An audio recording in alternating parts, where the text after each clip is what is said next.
15 de junio de 1944, 08:44 horas, costa sur de Saipán, Islas Marianas. El aire dentro de la nave de desembarco Higgins no solo huele a miedo, huele a una mezcla tóxica de diésel quemado, agua salada y vómito ácido de 40 hombres mareados.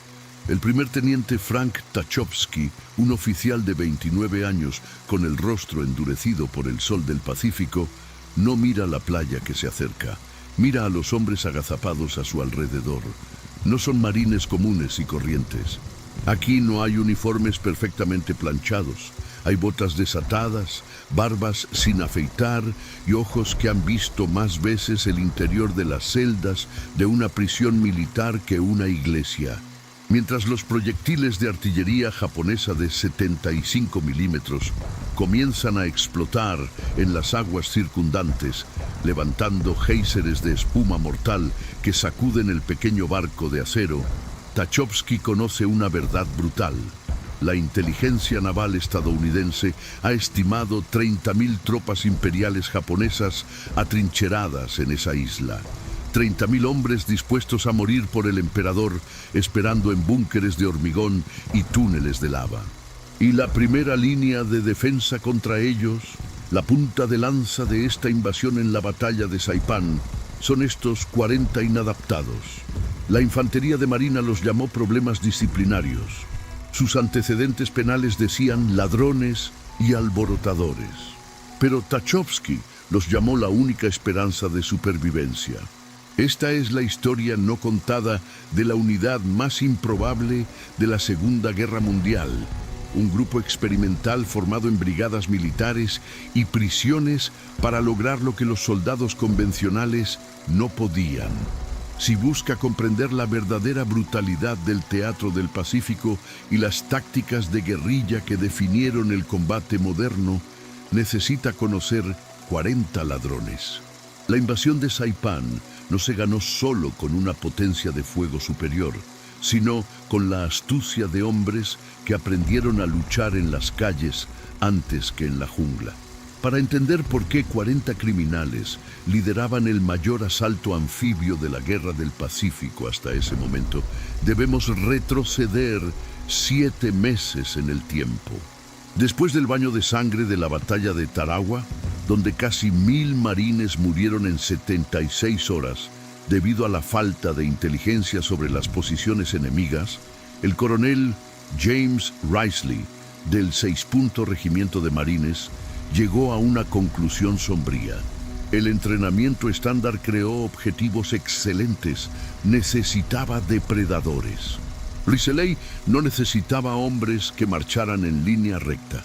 Necesitaba hombres que supieran matar en silencio, leer el terreno como cazadores y, sobre todo, ignorar las reglas de enfrentamiento cuando fuera necesario. El proceso de reclutamiento de Tachowski desafió toda lógica militar en 1944. No buscó a los mejores tiradores en los campos de tiro. Fue al calabozo. Cuando 2 marines se pelearon en un bar en Honolulu y la policía militar intervino, la mayoría de los oficiales despidieron a los involucrados. Tachowski tenía un enfoque diferente. A la mañana siguiente iba a su celda y le hacía al sargento de turno una sencilla pregunta. ¿Quién ganó la pelea? El perdedor podría quedarse en la enfermería. Tachowski se llevó el triunfo. Quería al hombre que cuando estaba acorralado y superado en número, encontraba una manera de derribar a su oponente, ya fuera con sus puños, una silla o una botella rota. Durante 6 meses en Camp Tarawa, en Hawái, estos hombres de entre 17 y 34 años, ex boxeadores, ex guardaespaldas de gánsteres de Chicago y ladrones convictos, se transformaron. No aprendieron a marchar. Aprendieron a caminar sobre hojas secas sin hacer ruido. Aprendieron a matar a un centinela con sus propias manos antes de que el cuerpo tocara el suelo. Su arsenal no era solo estándar. Llevaban rifles Springfield M1903 con miras telescópicas de 8 aumentos capaces de alcanzar un objetivo a 600 yardas. Pero también dominaban el uso de cuchillos y garrotes, y fieles a su naturaleza, robaron. La infantería de marina era el primo pobre del ejército estadounidense en ese momento y recibía equipo de segunda mano. Entonces, el pelotón de Tachowski adquirió suministros. Asaltaron depósitos del ejército por la noche, robaron jeeps, cajas de raciones K adicionales y municiones de mejor calidad. Se convirtieron en los 40 ladrones, mucho antes de disparar su primer tiro en combate.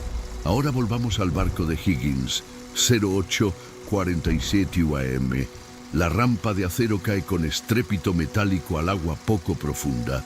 El momento de la verdad. El protocolo estándar dicta que las tropas avancen y busquen refugio en la línea de playa. Pero quedarse en la playa de Saipan era una sentencia de muerte. La arena ya estaba siendo machacada con morteros japoneses precalibrados. El soldado Marvin Strombo, sosteniendo su bazuca con fuerza contra su pecho, recuerda ese momento vívidamente. Más tarde dijo: la rampa cayó y el mundo se convirtió en ruido. No hubo órdenes gritadas, solo instinto. Si te quedabas quieto, morías. Si volvías corriendo, morías. La única seguridad estaba en la garganta del enemigo. Tachowski no esperó. Él y sus 40 hombres saltaron al agua hasta el pecho, con las armas sobre la cabeza, ignorando el fuego de las ametralladoras Nambu que cortaban la superficie del agua como látigos invisibles. Mientras otras unidades marinas buscaban refugio detrás del malecón, paralizadas por el impacto del desembarco, los 40 ladrones se lanzaron hacia el interior. Su misión era una locura desde cualquier estándar militar: penetrar solos detrás de las líneas enemigas, localizar la artillería japonesa y sobrevivir sin apoyo, sin radio confiable y sin promesa de rescate. A las 9:30 AM ya se encontraban a 300 metros tierra adentro, engullidos por la densa y húmeda vegetación de Saipan. El sonido de la batalla en la playa comenzaba a desvanecerse, reemplazado por un silencio aún más aterrador: el silencio de la jungla ocupada. Eran 40 fantasmas en un territorio dominado por 30.000 soldados imperiales. La verdadera guerra apenas comenzaba y las reglas de la civilización acababan de quedar en el agua. No estaban allí para ganar terreno, estaban allí para cazar. La jungla de Saipan no era solo vegetación, era un organismo vivo y hostil. A las 10:15 horas, los hombres del teniente Tachowski se movían a través de una maraña de enredaderas y raíces aéreas, utilizando un sistema de señales manuales desarrollado en las brigadas. No se dijo una palabra. El sonido de una rama rota podría alertar a un francotirador japonés atado a lo alto de una palmera a 50 metros de distancia. El calor era sofocante y convertía los uniformes verdes en segundas pieles empapadas de sudor, pero nadie bebía de sus cantimploras. El sonido del agua chapoteando era un lujo que no podían permitirse. El sargento Bill Knuppel, un hombre cuyos ojos escaneaban el terreno con la precisión de un depredador, levantó el puño cerrado. El pelotón se quedó helado al instante. Delante, perfectamente camuflada en la ladera de una colina, estaba la pesadilla de un soldado de infantería, un nido de ametralladoras de hormigón armado. En el interior, un equipo japonés operaba una ametralladora pesada tipo 92, apodada por los estadounidenses Pájaro Carpintero debido a su distintivo y aterrador sonido de disparo. El campo de tiro de aquel cañón cubría exactamente el valle por el que avanzaría el grueso de la segunda división de infantería de marina en unas horas. Si ese búnker permaneciera activo, cientos de estadounidenses serían asesinados antes de que vieran de dónde venían los disparos. El manual táctico del cuerpo de marines era claro: marcar la posición, retirarse y pedir artillería. Pero Tachowski sabía que la artillería estaba ocupada y era imprecisa en esta primera etapa de la invasión. Miró al soldado Marvin Strombo. Strombo llevaba el M1 Bazooka, un arma antitanque de tubo hueco que disparaba un cohete de 2,36 pulgadas. Era una tecnología nueva, temperamental y peligrosa tanto para el tirador como para el objetivo. En 30 segundos se tomó la decisión. No habría radio, habría acción directa. Strombo se arrastró hasta una posición a 80 metros de la casamata, un disparo casi imposible a través del denso follaje. Alineó las rústicas miras de hierro. El silencio de la jungla fue roto por un fuerte silbido, seguido de una sorda detonación. El cohete encontró la rendija de disparo del búnker con precisión quirúrgica. La explosión interna silenció al tipo 92 y a su tripulación al instante. Antes de que el humo se disipara, los 40 ladrones ya habían desaparecido en el bosque, dejando atrás solo cemento humeante. No pararon a celebrar. Eran fantasmas, y los fantasmas no dejan rastros. Al mediodía, el pelotón había penetrado 2 millas en territorio enemigo, operando mucho más allá de cualquier apoyo amigo. Mapearon 17 posiciones fortificadas y enviaron coordenadas codificadas que dieron como resultado una lluvia de acero disparada por los destructores contra la costa. Estaban desmantelando pieza a pieza la defensa japonesa invisible y letal, pero lo que encontraron a las 15:40 cambiaría el curso de la batalla. En un claro densamente boscoso al norte de Charancanoa, Tachovsky y sus hombres se toparon con un espectáculo que les heló la sangre en las venas. Escondidos bajo las redes de camuflaje y el follaje había algo más que suministros. Había monstruos de acero, tanques medianos, tipo 97, Chi-Ha. La inteligencia naval había asegurado a los comandantes que los japoneses tenían como máximo una docena de tanques en toda la isla. Tachovsky contaba en aquel momento 37. Todo un batallón blindado, abastecido, armado y listo. Las matemáticas de la guerra son crueles. Los tanques son depredadores nocturnos ideales contra una cabeza de playa repleta de hombres y suministros desembarcados apresuradamente. Si estos 37 tanques atacaran después de la puesta del sol, cuando el apoyo aéreo estadounidense era ciego y el fuego naval era menos efectivo, podrían atravesar las líneas de los marines y hacer retroceder toda la invasión al mar. Sería una masacre de proporciones bíblicas. Tachovsky miró a su pelotón, 40 hombres, 6 bazucas, en total 36 cohetes. La lógica militar dictaba la retirada y el informe, pero la lógica de 40 ladrones era diferente. Pensaron, por un momento de locura, en atacar al batallón de tanques allí mismo. 40 hombres a pie contra 37 vehículos blindados de transporte de tropas y la infantería de apoyo que los rodeaba. Fue un suicidio, pero era el tipo de suicidio para el que habían sido entrenados. Sin embargo, a las 16:25, la situación cambió drásticamente. El rugido de los motores diésel comenzó a resonar en la jungla. De entre los árboles se elevaba un humo azul. Los tanques no estaban simplemente estacionados, se estaban moviendo. Las tripulaciones japonesas corrieron hacia sus vehículos y comenzó a formarse infantería de apoyo. El ataque nocturno japonés no esperaría a que cayera completamente la noche. Estaban lanzando la ofensiva ahora. En este momento crítico, mientras el suelo temblaba bajo el peso de 37 máquinas de guerra que avanzaban hacia las playas vulnerables, les pido que le den me gusta al vídeo y se suscriban al canal para seguir esta historia. Estamos cerca de la meta de 2000 suscriptores y tu registro honra la memoria de estos hombres. El plan de emboscada inmediato de Tachovsky fracasó. Atacar ahora sería inútil.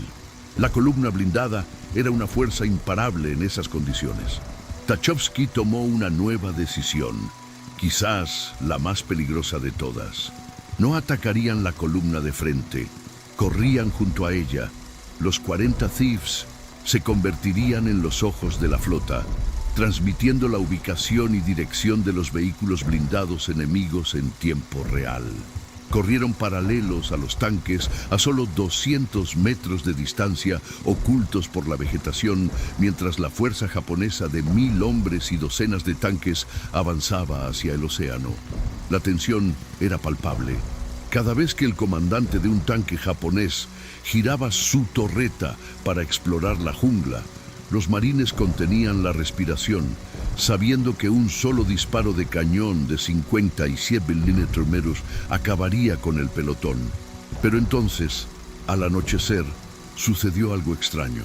La formación japonesa se detuvo. Los oficiales desembarcaron y abrieron mapas en el casco de un tanque de plomo. Tachowski observaba a través de binoculares, con el corazón latiéndole fuertemente en las costillas. Los japoneses no iban a la playa principal. Giraron las vías y cambiaron de dirección, apuntando al norte. Habían encontrado algo que los estadounidenses no sabían que existía: una laguna jurídica, un punto débil, defendido por solo 2 compañías exhaustas, exactamente en el cruce entre la segunda y la 4ª División de Infantería de Marina. No solo iban a atacar, iban a dividir el ejército estadounidense por la mitad. Y los únicos que lo sabían eran 40 expresidiarios, escondidos en el monte. El sol se puso bajo el horizonte del Pacífico a las 19:12, llevándose consigo la última esperanza de apoyo aéreo. La oscuridad en Saipán no cae gradualmente, se desploma como una cortina de plomo. En esa oscuridad total, el sonido se convirtió en la única brújula, y lo que los marines escucharon fue la pesadilla mecanizada que se acercaba. El plan japonés fue brillante por su crueldad. Identificaron una falla geológica y táctica, un corredor de terreno accidentado entre la 2ª y la 4ª División de Infantería de Marina. Ese espacio, de unos 200 metros de ancho, estaba defendido por solo 30 hombres exhaustos, armados con rifles y granadas de mano. Contra ellos avanzaron 37 tanques medianos y un regimiento de infantería imperial al grito de Banzai. A las 19:23, el infierno abrió sus puertas. Los primeros tanques Chiha atravesaron la línea de árboles y sus cañones de 57 milímetros dispararon a quemarropa contra las posiciones marinas poco profundas. El caos era absoluto. Los hombres se retiraron, se cortaron las líneas de comunicación y el olor a cordita saturó el aire húmedo. En medio de esta anarquía, el teniente Tachowski, situado en un flanco alto, vio lo que nadie más vio. Mientras la batalla principal se desarrollaba, un único tanque japonés se separó de la formación. No estaba atacando la línea del frente, estaba flanqueando, moviéndose sigilosamente a través de un barranco seco que lo ocultaba de la vista de los principales defensores. Tachowski conocía ese camino. Conducía directamente al puesto de mando del 6º Regimiento. Allí, a solo 400 metros de distancia, el coronel Risley y todo su personal coordinaban la defensa de la isla en vulnerables tiendas de lona. Si ese tanque llegara allí, decapitaría al líder estadounidense en segundos. La radio sería destruida, los oficiales serían asesinados y la defensa organizada colapsaría. Tachowski no tenía radio para advertir al coronel. Solo disponía de 3 minutos antes de que el tanque alcanzara el objetivo. Miró al soldado de primera clase Herbert Hodges. Hodges era uno de esos hombres que el cuerpo de marines intentó expulsar antes de la guerra, un alborotador con un historial de lucha. Pero en Camp Tarawa, Hodges demostró ser un virtuoso con la bazuca M1.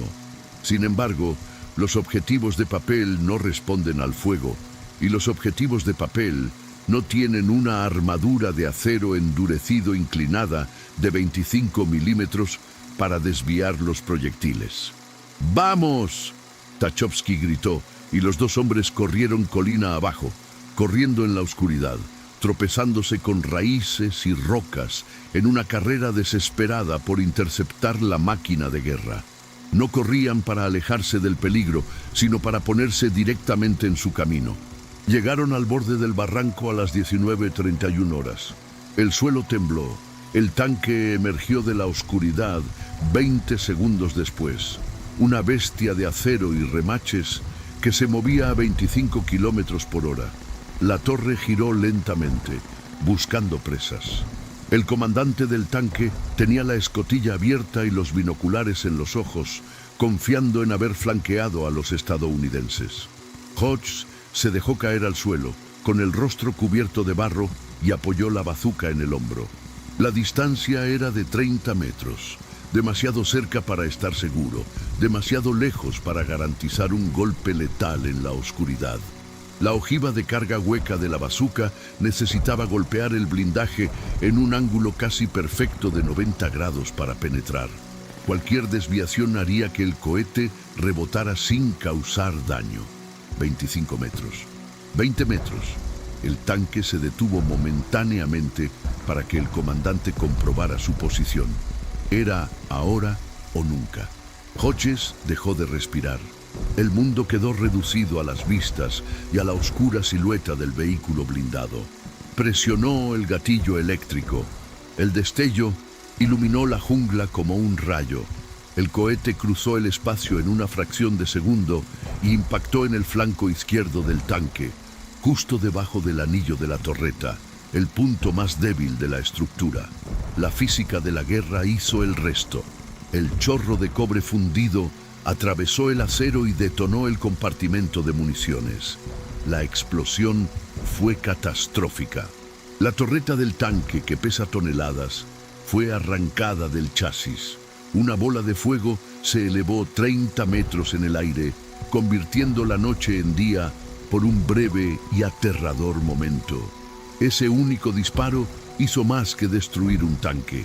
La infantería japonesa que iba detrás, al ver la enorme explosión, supuso erróneamente que se habían topado con la principal línea defensiva estadounidense fortificada con artillería pesada.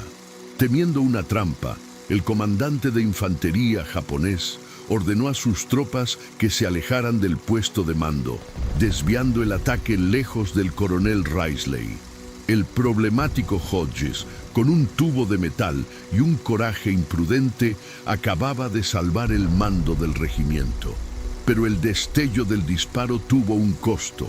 Reveló la posición exacta de los 40 ladrones. Inmediatamente, el aire alrededor de Tachovsky y Hodges se llenó del chirrido de las balas. Las ametralladoras japonesas barrían la cresta. Comenzaron a caer granadas de mortero que destrozaron árboles y rocas. Se dio la orden de retirada, pero una retirada organizada era imposible bajo ese volumen de fuego. El pelotón se fragmentó. La regla de oro de la infantería, mantenerse unidos, fue descartada por la necesidad de sobrevivir. Era cada uno por sí mismo en la oscuridad hostil. El pelotón se dividió en pequeños grupos de 3 o 4 y se disolvieron en la jungla. No pudieron responder porque el destello de las armas atraería granadas. Tuvieron que volver a convertirse en sombras. El soldado Marvin Strombo se encontró aislado con otros 3 marines. A las 8:50 p.m. estaban tumbados boca abajo en una maraña de helechos. Sus corazones latían tan fuerte contra el suelo que temían que el enemigo sintiera la vibración. Una patrulla de caza japonesa, compuesta por 7 soldados con bayonetas caladas y linternas, avanzaba por el sendero a menos de 3 metros de donde se encontraban. La luz de una linterna barrió el follaje. El rayo de luz atravesó las botas de Strombo, subió por sus piernas y se detuvo, iluminando el arbusto que cubría su casco. Strombo empuñaba su cuchillo de combate con los nudillos blancos. Sabía que si movía un músculo, si exhalaba el aire que tenía en los pulmones, él y sus compañeros morirían allí mismo.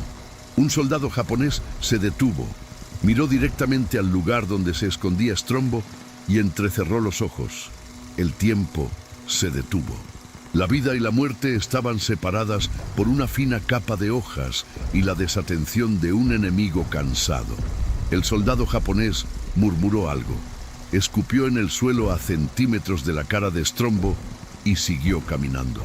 Sobrevivieron al encuentro, pero se perdieron detrás de las líneas enemigas y 17 hombres del pelotón desaparecieron durante la noche. La luz de la mañana del 16 de junio no trajo ningún alivio, solo reveló la magnitud de la carnicería. A las 06:30, Tachowski reunió a los supervivientes en un precario punto de encuentro detrás de las líneas estadounidenses. 23 hombres respondieron al llamado.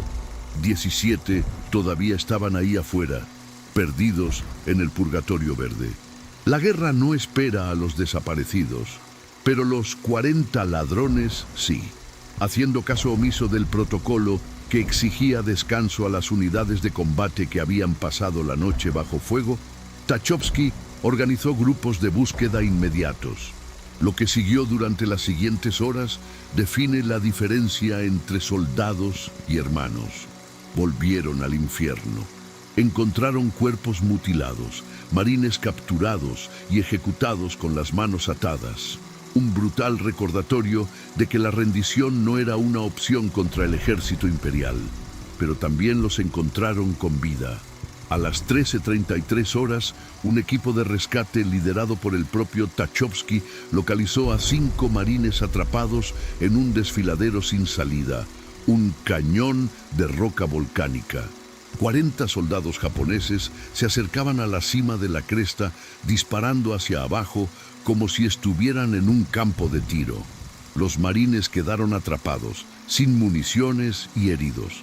La muerte fue cuestión de minutos. Fue entonces cuando el engaño de las calles salvó el día en que las tácticas militares fracasarían. Un soldado notó que la vegetación en la pared trasera del cañón se balanceaba con una ligera brisa, lo que indicaba una corriente de aire.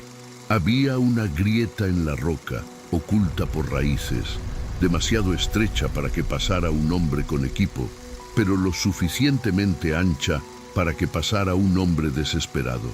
Despojados de mochilas y armas pesadas, arrastrando a los heridos, se deslizaron a través de la oscura grieta, avanzando por las entrañas de la isla, mientras los japoneses asaltaban el desfiladero vacío, gritando de frustración. Emergieron al otro lado de la montaña, sucios, ensangrentados, pero vivos. Pero la audacia final aún estaba por llegar. Días después, cuando la batalla se prolongaba en la ciudad de Garapán, la capital administrativa de la isla, los servicios de inteligencia necesitaban saber si la ciudad estaba fortificada. Tachowski y 4 hombres, incluido el inquebrantable Strombo, se infiltraron en las ruinas de la ciudad a plena luz del día. Lo que encontraron no fueron barricadas, sino caos. Y en medio de este caos, 5 bicicletas militares japonesas estaban apoyadas contra una pared. En un momento que parece sacado directamente de un guión de Hollywood, pero que está documentado en informes de combate, 5 marines estadounidenses montaron en bicicletas enemigas y pedalearon por el centro de la ciudad ocupada. No se escondieron, actuaron como si pertenecieran allí. Pasaron junto a grupos de soldados japoneses que, confundidos por la absoluta confianza de los hombres, los saludaron o simplemente los ignoraron, asumiendo que eran mensajeros. Durante 43 minutos, los ladrones mapearon toda la defensa de la ciudad ante las narices del enemigo, demostrando que el mayor camuflaje en la guerra es el coraje de hacer lo inesperado. Cuando finalmente Saipán fue declarado seguro el 9 de julio, se pagó el costo. De los 40 hombres originales, 12 murieron y 9 resultaron gravemente heridos, una tasa de víctimas de más del 50%. Pero estadísticamente desafiaron a la muerte. Las unidades de exploración en el Pacífico tenían una tasa de mortalidad promedio del 73%. Sobrevivieron más, Mataron más y salvaron más vidas de las que cualquier proyección militar se atrevía a estimar. El coronel Risley atribuyó a la inteligencia que proporcionaron el mérito de haber salvado las vidas de posiblemente 2000 marines que habrían caminado a ciegas hacia una emboscada. Y entonces la guerra terminó. Los barcos zarparon, las armas se enfriaron.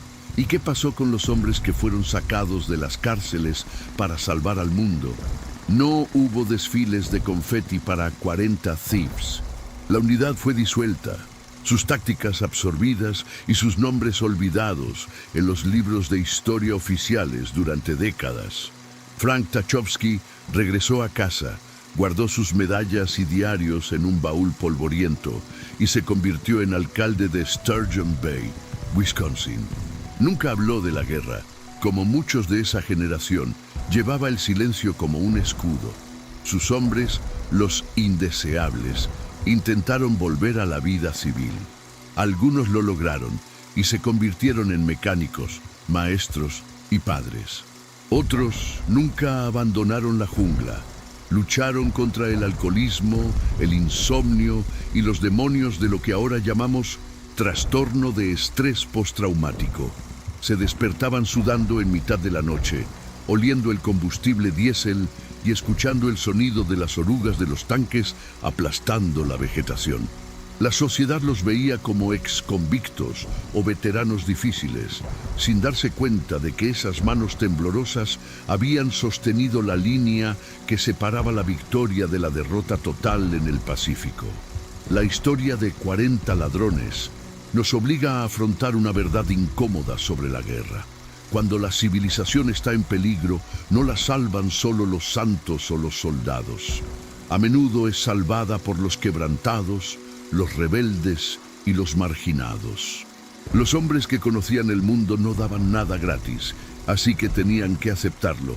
No lucharon por la bandera, ni por la gloria. En esa oscuridad en Saipán, lucharon solo por el hombre que estaba a su lado. Eran criminales para el sistema, pero héroes para la historia.